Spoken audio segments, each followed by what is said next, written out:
Hello and welcome to another episode of All Fired Up with Brandon Ramsey. Thank you for coming here to the Brandon Ramsey College Basketball Show YouTube channel. And sorry for a couple minutes late.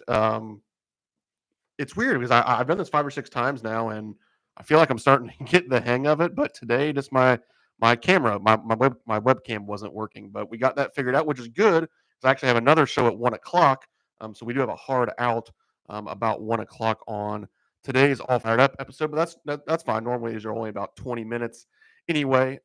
If you are listening, I already see somebody in the chat. They say thanks for starting this channel. Well, thank you for being here and watching and supporting. Certainly appreciate that. It's a lot of fun to interact with everybody in a different medium. But make sure you are subscribed to the Brandon Ramsey College Basketball Show YouTube channel if you are listening to this, so you can catch these live episodes of All Fired Up with Brandon Ramsey every Wednesday at 12:30 p.m. Eastern Time.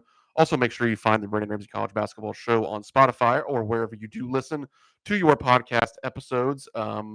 We have episodes every Monday and Friday there on the podcast feed. And then, as always, follow me on Twitter at BRamseyKSR to catch all of my college basketball content throughout the season. You can also follow my gambling picks there, which I just put out 3 new gambling picks for today after a nice 2-0 sweep to start off 2024 yesterday. Today, though, what I want to dive into, I was just kind of brainstorming some topics, and this made some sense to me as something to talk about because obviously some leagues have already started some conference play. The SEC is one of the last ones to start this coming Saturday, but now that some teams have a couple conference games under their belt, they at least have non-conference play behind them in the rearview mirror in 2023. I wanted to take a look at a few teams that I think are contenders and a few teams that I think are pretenders, mostly looking at like the Ken Palm top 25, essentially. Some teams that I think will continue to rise or contend throughout the season, maybe have gotten off to better than expected starts. And then some teams that maybe have also had better than expected starts, but I don't necessarily think are conference championship contenders, certainly Final Four contenders, anything like that. So we're going to kind of compare and contrast some teams. And I kind of made it so that I was looking at least what I deem to be kind of similar teams or teams in the same league or with a similar profile. So let's go ahead and dive into that. And I'm going to start with my first pretender. And I hate doing this because I'm going to give it away. It's BYU because I love Coach Mark Pope. He's done just a fantastic job there at BYU, and they have kind of been the darling of this season. They're 12-1 overall, heading into Pac-12 or Big 12, excuse me, Big 12 play, which it's going to be the toughest conference in the NCAA this year.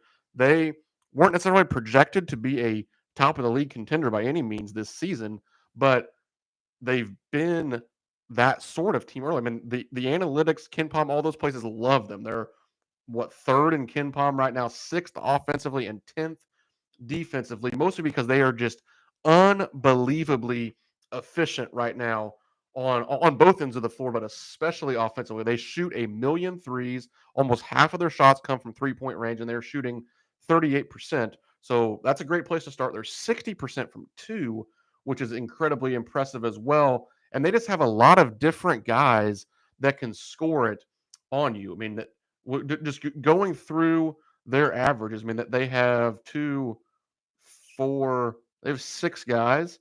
They have 6 guys averaging in double figures. I guess one of them, Traore, he's not playing right now, I don't believe.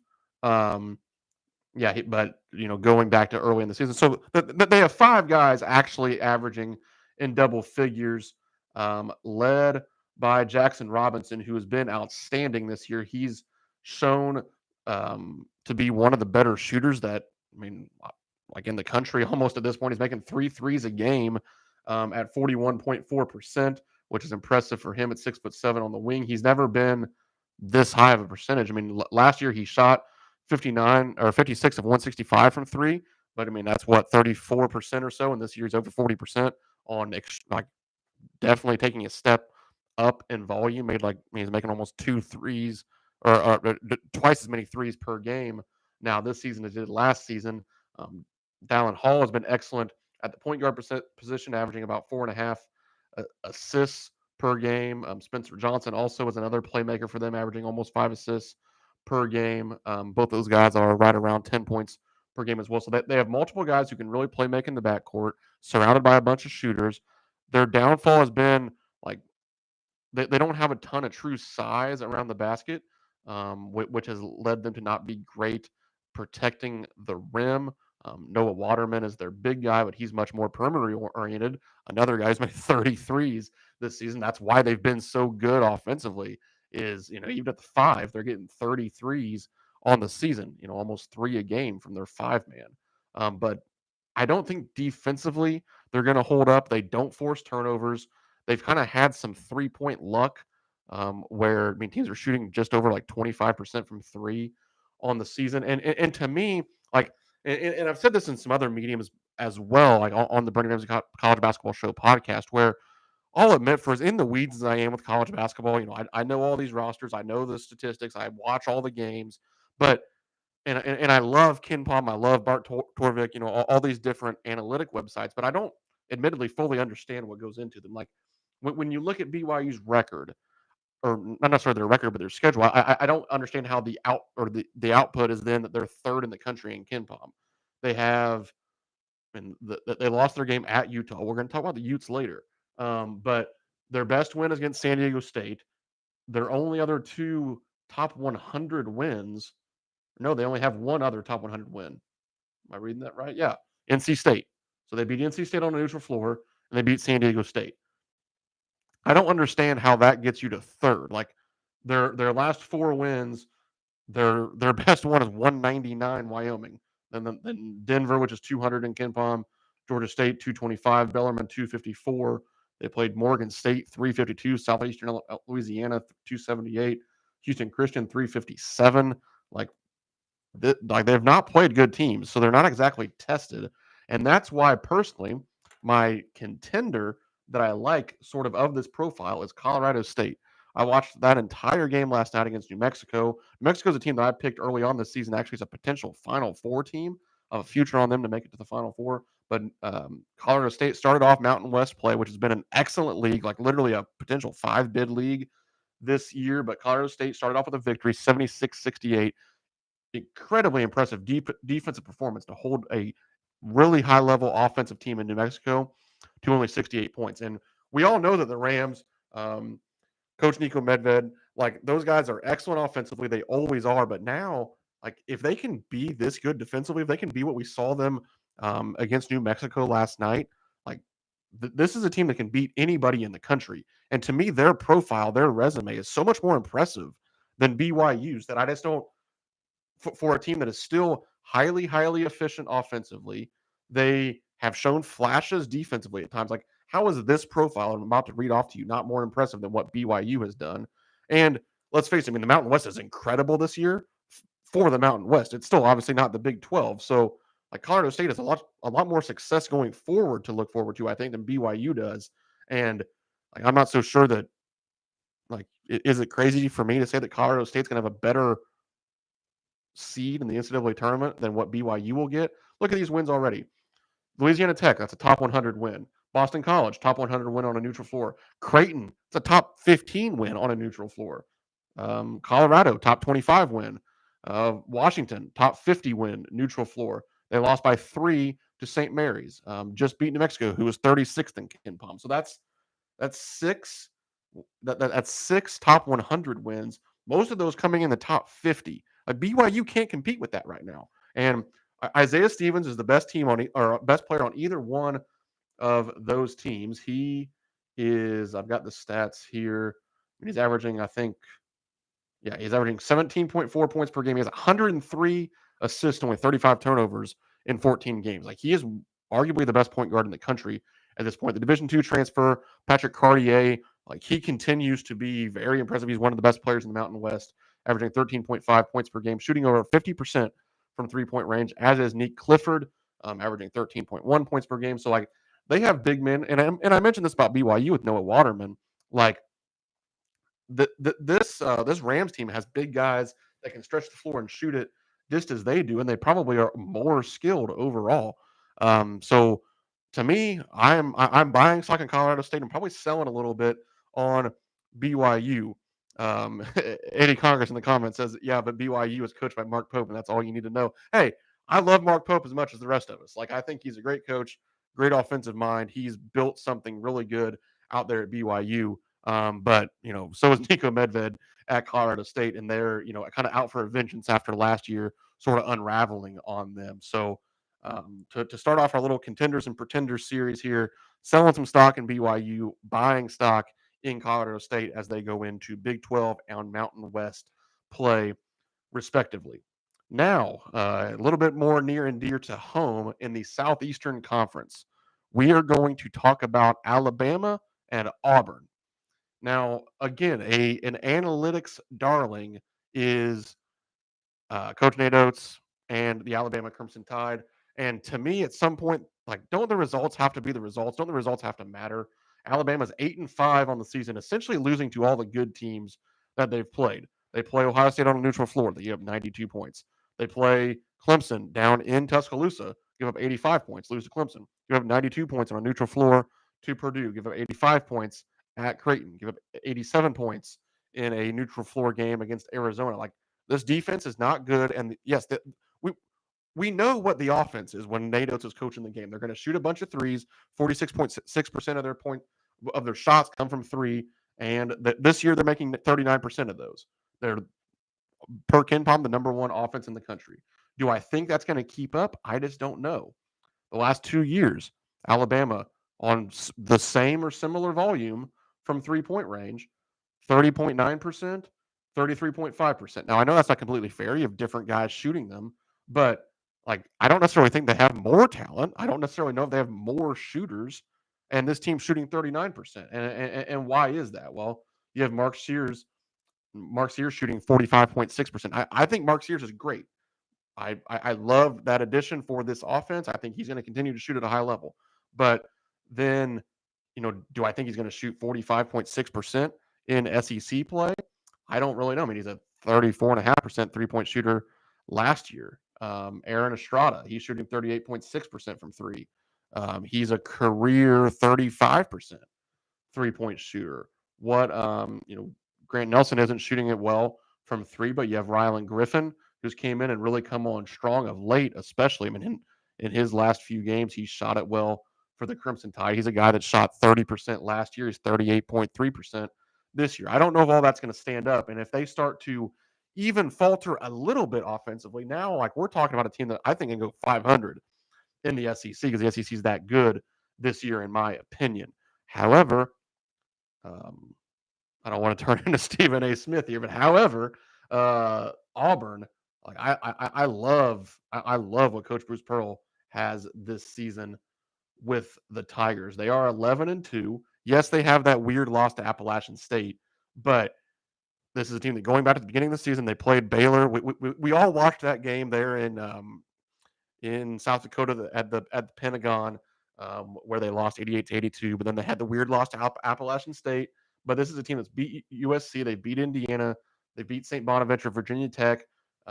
All top 100 wins for them. And it's the going's gonna get tougher. Like, it hasn't been a great schedule for Coach Bruce Pearl, but we're gonna find some things out right away. They go to Arkansas in that first SEC game on Saturday. Aiden Holloway has been outstanding this year, as I expected. As soon as he committed to Auburn, like, this is the perfect Bruce Pearl point guard, and that has been the case. He's shooting it very well. He's limiting his turnovers. Like, when you look at his assist to turnover percentage, his assist percentage is almost 30%. His turnover percentage is almost 10%. That is really, really high level stuff for a point guard that plays fast. And then Johnny Broome has become one of my favorite players in college basketball. Incredibly efficient. Hasn't been able to space the floor like we would have liked to have seen him add to his game this season, but he's so good around the basket. Moves really well. Left-handed, which is tough to deal with. Rebounding at a very high level. He is averaging what? He is averaging 15.8 points and 8.7 rebounds per game.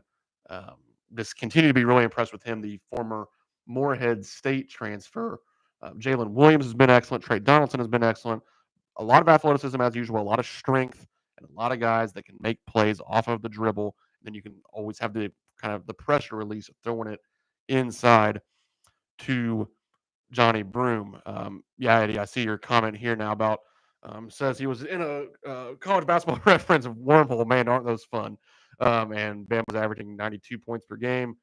UK is not giving up 91.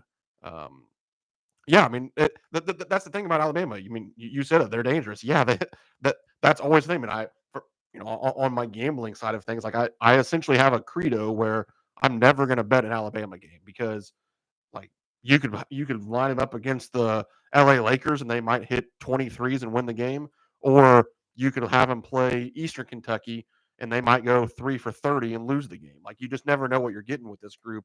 But I mean, admittedly, when you average 92 a game, you start to know at some point what you're getting, but they're also just capable of giving up 90 on any given night to really anybody in the country. And that generally concerns me. So here in the SEC, selling some stock in Alabama, buying stock, though, in Coach Bruce Pearl and the Auburn Tigers.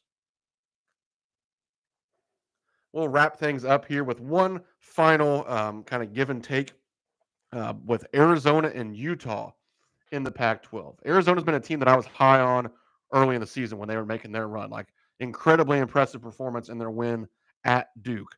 Really impressive performance when they beat Wisconsin. I mean, they beat Wisconsin by 25 points, guys. Like that doesn't happen by accident. They went on a neutral floor over Michigan State in a game that was kind of a more of a grinded out game, which was good to see from Tommy Lloyd's group. But I still like, yeah, they're top 10 in KenPom defense, but when I watch them, I don't think of them as like this elite defensive team. And I think that their losses show you what can happen to them. I mean, they just gave up 100 in their loss at Stanford to begin, or not really begin Pac-12 play. They had a win over California, but that should essentially count as like a low major win for as much as the Golden Bears are struggling. Give up 96 points, albeit in double overtime, to Florida Atlantic, but that one was still high 70s and around 80 in regulation. Give up 92 in their loss in Indianapolis against Purdue. So I just don't know if they're good enough defensively to fully trust them to compete at like for Arizona. And everything's relative. Like when we talk about Colorado State competing, or to some extent even Auburn competing, like I'm not talking about them contending for a national championship, so to speak. Like for Colorado State, Sweet 16, maybe even Elite Eight. Yeah, I think they can absolutely do that. Auburn, same thing. Sweet 16, Elite Eight, top 3 of the SEC. Yeah, I think they can do that. For Arizona, like I'm not talking about them being a pretender in the fact that they're not going to make the NCAA tournament. They're going to lose to some 14 seed in the first round. No, I'm just saying I don't know if right now Arizona is in my pool of teams that can win the national championship.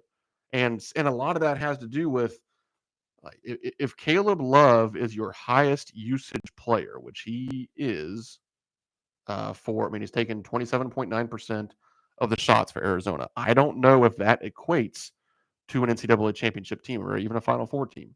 Like I think they need to continue to get Kashad Johnson more involved. They need to continue to throw the ball inside to Omar Ballo. I like Kylan Boswell and Pete Larson, like those, or Pell Larson, excuse me. Like those guys need to be more involved. They can really shoot it.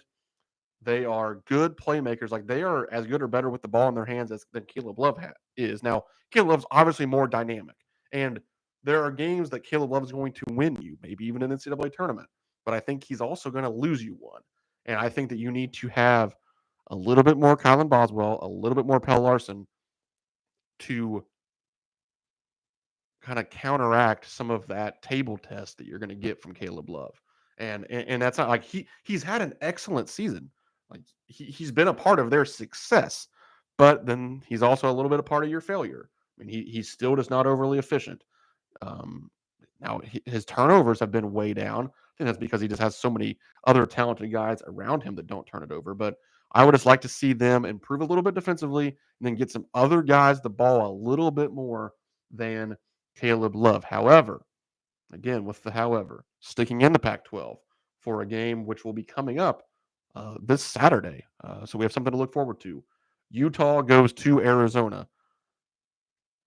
With it being at Arizona, I'm not going to sit here and tell you Utah's going to win the game, but man, they might win the game. I love Brandon Carlson, one of my favorite players to watch in college basketball this season. 7-footer that can absolutely shoot the lights out of it. 20 of 50 from 3-point range this season. Also protects the rim. Like also was a efficient scorer inside, one of the more versatile two-way guys in the country. Like I heard somebody else say this. I can't remember if it was Norlander or one of the CBS guys, or if it was Field of 68. But like, is there anybody playing at a much higher level right now outside of Zach Edey than Brandon Carlson? I would need to know who it is. 17 points a game, 6.4 rebounds per game, like 1.5 blocks a game. I mean, he is really, really impressive to watch, especially because of what he can do from beyond the arc. And this is a Utah team now that is 2-0 in the Pac-12. They have that win over BYU, which we've already touched on some. The only losses are on neutral floors to Houston, probably the best team in the country right now, and then a loss to St. John's where they just didn't bring it defensively that day. And that's going to be the issue with this Utes team, but I think they're really, really good offensively. I love Gabe Madsen, Rolly Worcester, all those guys, what they bring to the table offensively. Kebakita as well. These are guys that can do a lot of different things, can score at both from the, I mean, Utah's a lot lower volume from 3-point range, but they're 38.3%, 38.9%, excuse me, from 3-point range. So they can obviously really shoot it. Not as good at the free throw line, which will worry you some in close games. Like, heck, that could be the difference at Arizona. Because you know that Arizona is going to make their free throws down the stretch, being much higher percentage than Utah. But I like this team. I think that we're going to continue to talk about Brandon Carlson as a certainly an All Pac-12 player, if not a potential All American, down the stretch of the season. And yeah, I really like Utah going forward. I think they can compete up there at the top with Arizona in the Pac-12 and surprise some people. So there you have it with today's episode. Again, just kind of some compare and contrast, some give and take, some contender, pretender talk as we get started here in the new year, 2024. Happy New Year to everybody that is listening or watching this whenever you are. As I said at the beginning, please make sure you're subscribed here on the YouTube channel, the Brandon Ramsey College Basketball Show, where you can find these all fired up episodes with myself, Brandon Ramsey, every Wednesday afternoon at 12:30 p.m. Eastern Time. Subscribe, share them with your friends, leave a like, leave a comment, all of that good stuff, and I will make sure to get back with you. Find the Brandon Ramsey College Basketball Show on your favorite podcast feed, where I have episodes every Monday and Friday. And then also, again, follow me on Twitter at BRamseyKSR to catch all of my content. So thank you all for joining me today, and we will talk again Friday on the Brandon Ramsey College Basketball Show podcast feed. Thanks for listening.